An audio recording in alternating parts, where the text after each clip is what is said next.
All right, so here I am outside the Crystal City Sports Club. I still can't believe I'm about to do a comedy set. But this wasn't my dream. It was actually somebody else's, but they're not able to be here right now. But I'm going to live up to my commitments, and I'm going to go in here and deliver a great show, the best one that I can do tonight. So go Sly.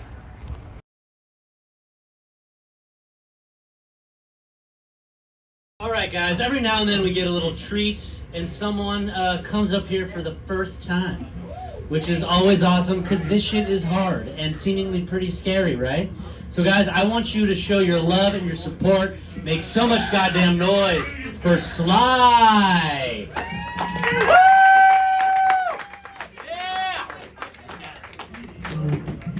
How's everybody doing? As I'm about to fall off the stage, I might as well go this way too.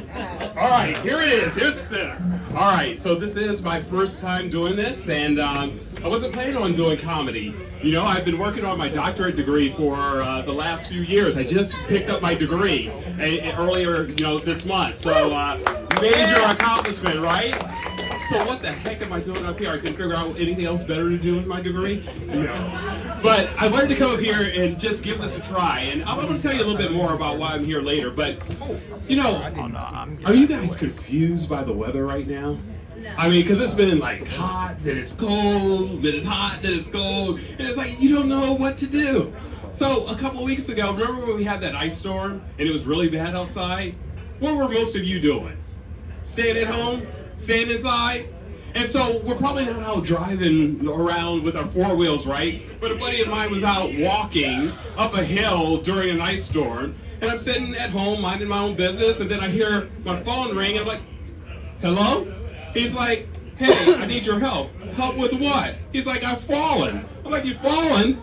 What, you can't get up? And he's like, no, I need you to come help. So what ended up happening was he fell on the ice, and he ended up breaking his hip. Not funny, right? But then he was telling me about his doctor's name. And he said his doctor's name was Dr. Crackle. How'd you feel if your doctor's name was Dr. Crackle and you needed a hip replacement? Right? And I'm like thinking, if this was me, what would I do? So I'm like, okay, you don't have Dr. Fix-It or Dr. Black at least, that could help me to get through this? But, I'm not a cold weather kind of guy. I like to be in the warm weather. And sometimes what I'll do is I'll head to a warm resort. And, sometimes I try new things. I tried the parasailing.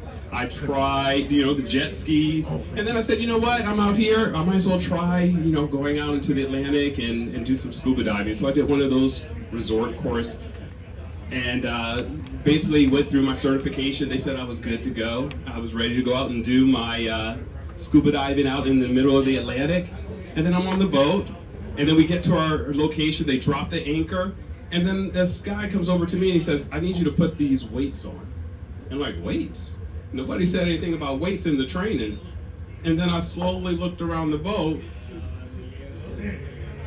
and then I looked around again, and then I realized that I was the only black person on the boat. And I was like, hold on, they didn't say anything about weights. So I was waiting, I wasn't going to be the first one to jump off, and I waited, and then when I finally got to the edge, and he's like, diver, are you ready? And I'm still looking around. He's like, diver, are you ready? And then I went ahead and jumped in, and it wasn't so bad. So sometimes things aren't as bad as we seem. In this area right around here, it's a little sad for me.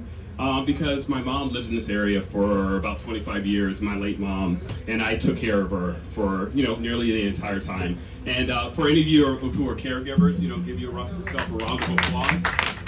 Now, my mom had dementia, and she had Alzheimer's, and if you've ever dealt with anybody like that, they start to get a little agitated as they get older, right? And so I could have pilled her up. I didn't know the pills were available for me too, but I probably should have asked for some. But my mom got more aggressive. So I've got scars I could show you from some of the fights that I had with my mom. And so as my mom started to progress with her Alzheimer's, I needed to go to the gym because I was like, you know what? I can't let my mom beat me up, right? Because, hey, Sly, how did you get that black eye? Oh, my mama hit me. So, I started going to the gym and working on that. And then it got to a point my mom couldn't really function anymore, and she's getting more aggressive because one time I said, you go into the bathroom because I need to get you cleaned up. And then she's like, no, I'm not going. I said, oh, yes, you are. And then she kicked me in my knee. And that was the last time that I bent over close because I knew that she was a deadly weapon ready to strike. So then she went, this one day we went into, I was like, you got to get it cleaned up because you stink. And then all of a sudden, I take her to the back and I go to pull her dress up. She pulls it down. I pull it up. She pulls it down. I said, oh, no, today we were going to get this done. So I had to cut her dress off. And then we had her slip. So I pulled it up. She pulled it down. I pulled it up. She pulled it down. So then we go into the bathroom. I put her in the bathroom. I called my sister. I said, hey, can you talk to Mom and let her know that I need to get her cleaned up? And let me just tell you something. As a man, you never want to see any of your mom's body parts, right? And so she got off the phone. Then it was quiet. And then all of a sudden, I'm like, well, what's going on? She must be, calm down and it's not going to be an issue. Next thing you know, she was hitting me inside the head with the phone. And that was the last time that I turned it back on her. So I got to speed this up because my time is, almost done. But what ended up happening was, as I said, I was committed to get her cleaned up. And she was attacking, so she had all her clothes off, and then everything was like flopping around. Last thing that I wanted to see, right? And so I didn't know what to do, but I knew I was going to win this battle. But I did remember the Karate Kid. You remember the Karate Kid, the movie, right? And I remember the Crouching Dragon. So I got into position to prepare myself, and then I went wax on, wax off. That's my time, folks. Thank you.